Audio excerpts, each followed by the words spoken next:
Jimmy. Hey, Jimmy. Good morning. How everybody doing? Good Good. morning, How you Jimmy. doing? I'm doing good. Good. Good. And I believe Tiara is on the line. Yes, I'm on my way in. Tiara is on her way in. So both of our lines are tied up just momentarily. We will open up the phone line shortly so that you can call in and join in on the conversation. And by the way, that number is 410-761-1592. Again, that's 410-761-1592. Yeah, so get ready. Oh yeah, we're gonna have. Oh my goodness, we're gonna have, as always, a number of topics going on here. Okay, okay. For one, we have not talked about football the whole season, and it's understandably why. Nobody's talking about football in Baltimore. This What is it? 1-5 or? Yes. Jim's like, yes. So we're going to talk a little bit about Ravens football today. Also, I'm going to talk a little bit about Miss Hillary Clinton. Oh, my goodness, 9 hours of torture, y'all. 9 hours of torture. I'd like to know what you think about that. And also, Paul Ryan is running for the Speaker of the House. It's so funny how he laid out his ground rules. It's like, hey, I'm not going to take any time away from my family. It's all about family. He just laid out his ground rules. So we're going to talk a little bit about Mr. Paul Ryan. Also, homeschooling. If money was not an issue, would you be for homeschooling? What about public school and private school? So we're going to talk about that. And also the topic that just has Facebook on fire.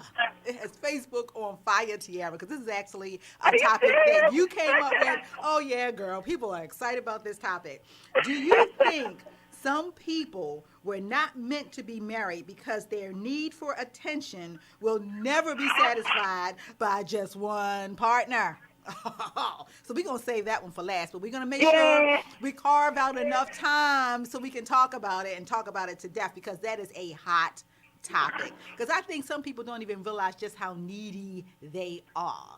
And the thing of it is, sometimes it's subjective too, because Kevin may think that I'm too needy, and I may not be. It just may be that he doesn't want to give me all that I'm asking for, that I need, and it may not be too much, but it's too much but it's too much.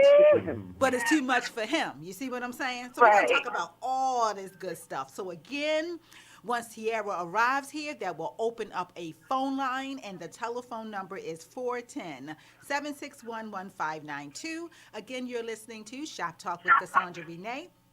We air from this station every Saturday morning from 9 a.m. to 10 a.m. And you can always, always, always keep in touch with us by checking out our website, which is talkwithcassandra.com. My email address is info@talkwithcassandra.com. And please like us on Facebook. We have a fan page there, and it is Shop Talk with Cassandra Renee. Cassandra is spelled Cassandra. So on with the show. Jimmy, I'm going to start out with Ravens football. Yeah, it's kind of hard to talk about our boys now. I think this season has been really, especially for the Ravens fans, it's just something that we're not used to. Mm-hmm. To see our teams and the struggles that they're in. Mm-hmm. One thing I've always said, that a defense determines whether your team win or lose. Hmm. And it's very obvious this year that we have a defense that is just not that good at all. So you're blaming it on the defense. What about the offense? Because they aren't looking too great to me either. But if you actually look at the points that are being put up, they're putting up the points. But the defense has to be able to keep keep our offense on the field. Right. And so you're giving up big plays. A good example is when we played the 49ers. I knew prior to the game that Torrey Smith and Anquan Bolden was going to have a big game on us. Yes. Because we don't have the secondary that can protect us. Mm-hmm.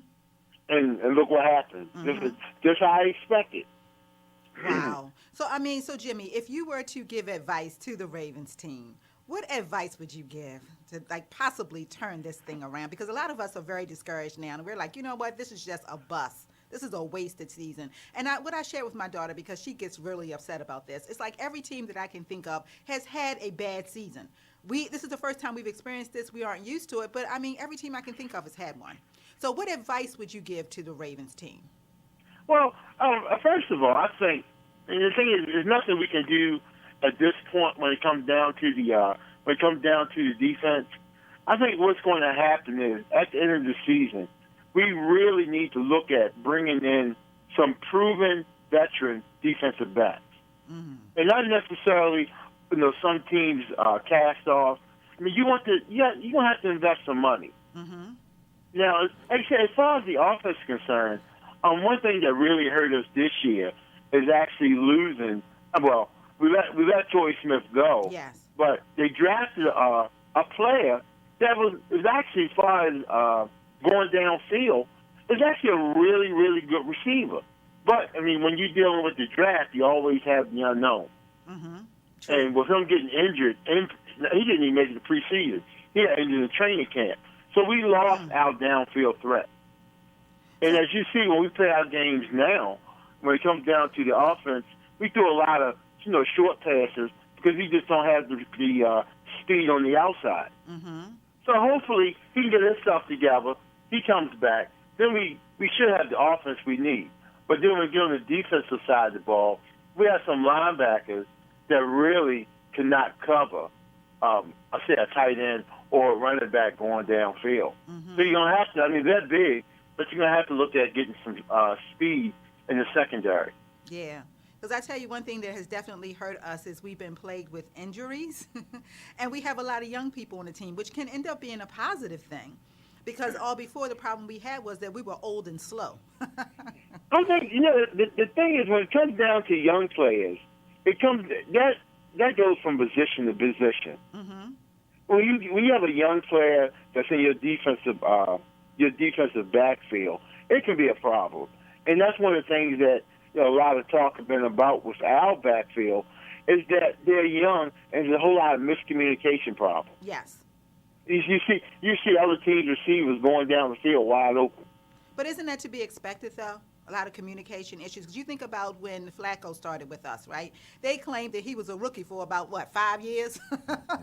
It's like, how long are you going to use this as an excuse? Rookie quarterback. But there were a lot of miscommunications when he first started with the team as well. So I guess that's something that takes a while to kind of get the groove with the team. Well, I still say it depends on the position. When it comes down to a quarterback position, from college into the pros, a lot of the language might change, but a lot of things that you're looking at still remain the same. So the development, I think, is a little quicker when it comes down to a quarterback because he's being told what to do. But when it comes down to a defense, you're more of a thinker there because you never know what's coming at you. Yeah, true. So you have to, a team comes and going to run, you see this play coming at you, okay, what am I supposed to do in this situation? And if you don't have the experience or the knowledge of what you're looking at, you can get burnt. Yeah. And that's what's happening to the Ravens. There are too many young players in our defensive backfield. They brought in this guy, Wright. Now, Wright came from a team, I can't remember what team he came from, but he came from a team that backfield was not that good. So if his team let him go, he's not a good player at all. And it really, truly showed last Sunday. Well, I tell you, I still feel this, Jimmy. I feel we need to pull Ed Reed out of retirement. I will go and escort him. I will go and pick him up and bring him to Baltimore. We need Ed Reed back. I don't care that he's older. I don't care that he's not what he used to be. Anything's an improvement. But at the end of the day, I tell you. I would take a younger Ed Reed. I don't care. I'll take an old one. But at the end of the day, we're still Ravens fans. And, I love my Ravens. And so hopefully, we'll have a better season next year. Yeah. Okay. So, Tiara, are you still with us? I guess not. Because I noticed I hadn't heard anything from her whatsoever. So yes, I'm here. Oh, so I'm here. I'm not. Sorry, I'm trying to find the building. I'm sorry. I'm not really. So with the Ravens, to be honest, after the first couple of losses, and y'all can call me a fair weather fan, I don't care. I just haven't been interested in investing the time in the game. Because it's such an emotional roller coaster and just keep on losing game after game. Now, what I will say, though, is in talking to my husband and one of his residents yesterday, they were discussing that even though we've lost so many games, that there are teams that made it into the playoffs with an 8-8 record. You know, they were in divisions that weren't quite as competitive Yes. as our division, but it's still hope. Slim, but it is still hope. Okay, so you're saying do a Jesse Jackson and keep hope alive. Well, you know, I'm saying that, you know, things could work out. I'm not, I'm not going Anything's as far as possible. to say that things are going to work out, but, you know, Okay. yeah. So There's Tia, a chance. One of the biggest problems that we facing now is that Cincinnati is 6-0. So generally, when you have a maybe a 500 record and you make the playoffs, you know, like he was saying, it's simply because the other teams in your division is not doing well. But we have a team in our division that's doing very well, and that team has already beat us. Yeah. So I mean, right now you're dealing with a head-to-head matchup. We will lose a tie simply because they have beat us. Okay. All right. Well, thank you. That's enough for football talk for one Saturday morning, I think. Thank you so much, Jimmy. Thank you so much. Jimmy, Kevin, did you have something to say? No, I know it's very shocking what we're going through with the Ravens losing the way they're losing. It's just something that we're not used to. We're not used to it. You know, but them being a professional football team, it's something that we should expect it sooner or later, maybe, you know, in their career. So better luck next year. If they don't get it this year, just tighten up. You know, because we're winners. So We are winners. we'll get back to winning. And we are not fair weather fans, y'all. Yeah. Okay. So, It's just Tierra. just Tiara. Yeah, you're the only one. You're the lone one. So, Tiara, and I know this is, we're